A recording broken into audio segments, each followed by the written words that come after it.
શૈલી સંસ્કૃત શબ્દ છે શૈલી. ઘણાનું નામ હોય છે શૈલી. કોઈનું નામ છે શૈલી? નહીં.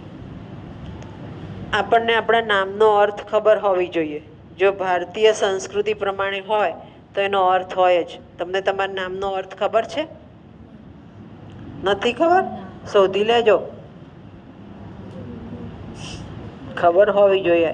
આપણા નામ પ્રમાણે એટલે ભારતીય સંસ્કૃતિ પ્રમાણે હોય તો, પાશ્ચાત્ય સંસ્કૃતિ પ્રમાણે હોય તો અર્થ નહીં હોય. હો ને?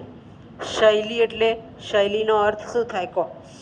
પર્યાયવાચી શબ્દ આપો. જનરલ નોલેજના સવાલો આવ્યા. શૈલી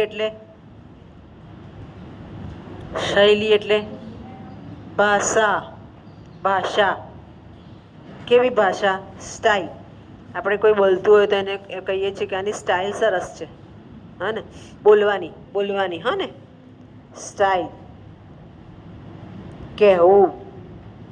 ઉક્તિ એટલે પણ કહેવું. રીતિ એટલે એની રીત સરસ છે, આપણે કહીએ બોલવાની. રીતિ, સ્ટાઇલ, રીતિ, ભાષા, ઉક્તિ, કથન એટલે પણ બોલી રહ્યા છે. ઘણી નહીં કહેતા કથા બંધ કરો, બહુ કંટાળીએ તો. કથન એટલે પણ કહેવું. શૈલી. આ બધા એના પર્યાયવાચી શબ્દો છે. હવે આપણને ક્યારે પણ કોઈને સાંભળીએ કે કંઈ પણ સાંભળીએ, 5 મિનિટ લેક્ચર સાંભળીએ છીએ તો પણ આપણે તરત એને આગળ ખેંચીએ છીએ. કંટાળો આવે તો હે ને? કરીએ છીએ એવું. એટલે રસપ્રદ હોવી જોઈએ શૈલી. જ્યારે વ્યક્તિ બોલે છે ત્યારે રસવાળું હોવું જોઈએ. સંસ્કૃત સાહિત્યમાં આ જનરલ નોલેજનો પાછો સવાલ આવ્યો. 3 પ્રકારની શૈલી છે.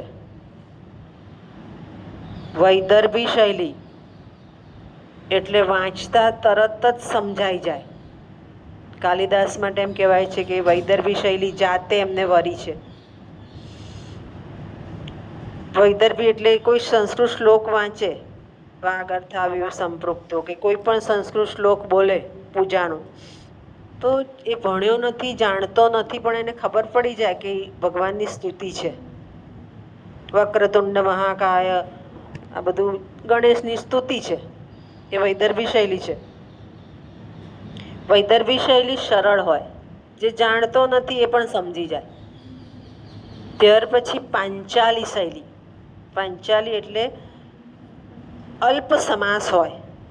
અલ્પ સમાસ 8મા 9મામાં આપણે સમાસ ભણ્યા છે. અલ્પ સમાસ હોય, ઓછા સમાસ હોય, થોડું આપણે એમાંથી શોધી શકીએ.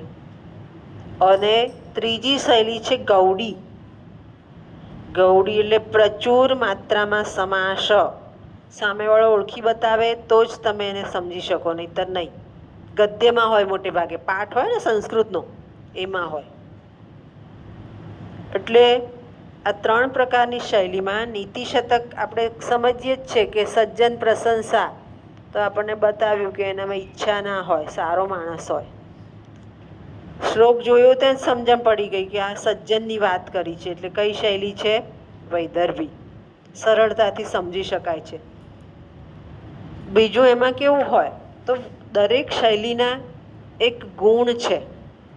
વૈદર્ભી શૈલીનો ગુણ છે માધુર્યતા અને પ્રાસાદિકતા.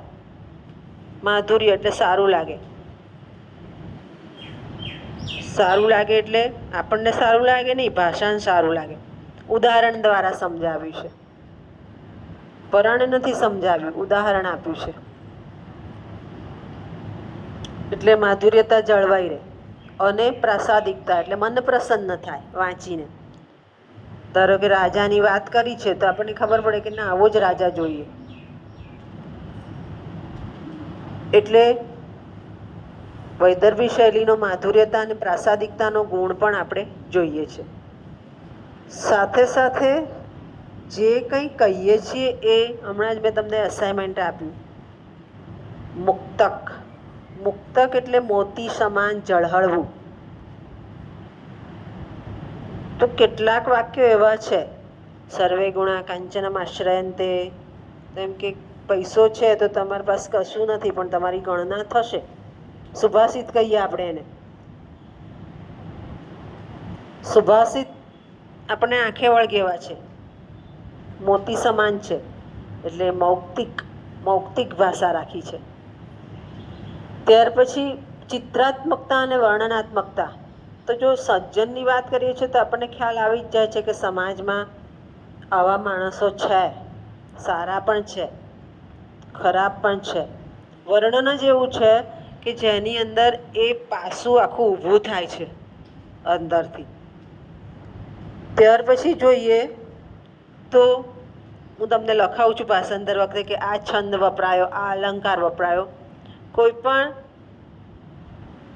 કાવ્ય આ મુક્તક કાવ્ય છે, આપણને ગમે ક્યારે.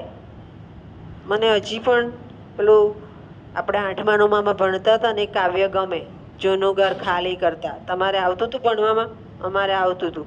જૂનું ઘર ખાલી કરતા આવતું હતું ભણવામાં ગુજરાતીમાં. સોનેટ કાવ્ય છે. સોનેટને 14 લીટી હોય.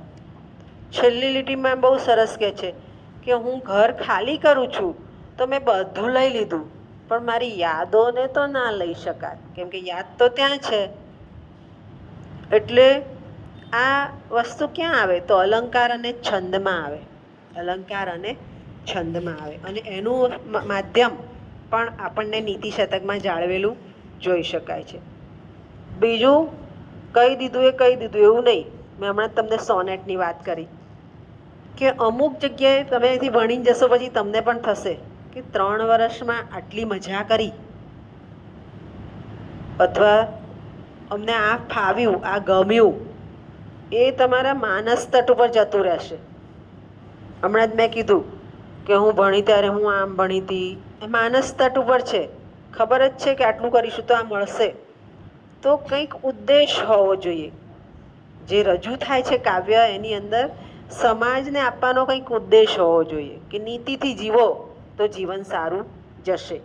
અને આખું કાવ્ય લોકપ્રિય બનવું જોઈએ. એ લોકપ્રિય ક્યારે બને તો વૈદર્ભી શૈલી વાપરી હોય તો. કેમ કે વૈદર્ભી શૈલી કેવી છે કે એને સમજાવવાની જરૂર નથી, જુએ ત્યાં જ એને ખબર પડી જાય કે શેનું વર્ણન છે. એટલે લોકપ્રિય કાવ્ય હોય.